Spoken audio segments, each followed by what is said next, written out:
Russia, one of the world's largest oil and diesel exporters, is grappling with fuel shortages at home. President Vladimir Putin has acknowledged supply disruptions in several regions and directed officials to stabilize fuel distribution, and particularly for the farming sector. Listen in. You are well aware that problems persist for both drivers and businesses. Queues at petrol stations, unfortunately, also remain. It is not always possible to find the required grade of fuel at present, and of course, we understand the difficulties faced by agricultural producers and farming enterprises during this period. Every effort must be made to ensure that seasonal fuel supply schedules are fully observed. For the agricultural sector, the harvest depends on it.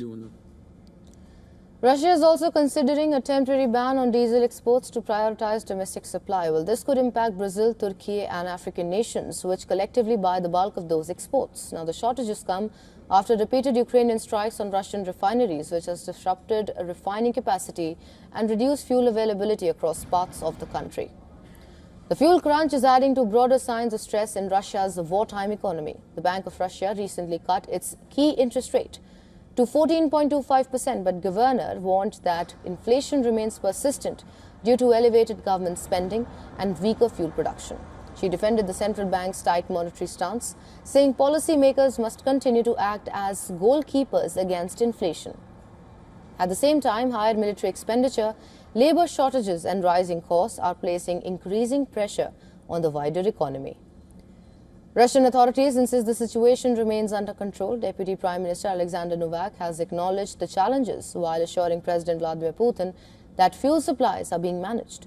However, severe shortages have been reported from Crimea and southern Russia to Siberia and the Far East.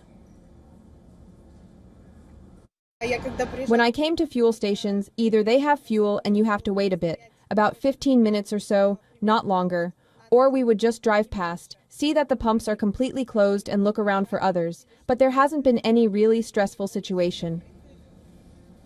Analysts argue the country's production capacity is nearing its limits. The government has already exceeded its annual deficit target. Non-military industries are struggling to access labor and capital, and compensation payments linked to the war are becoming a significant fiscal burden. Together, these pressures suggest the economic costs of sustaining the war are becoming increasingly visible.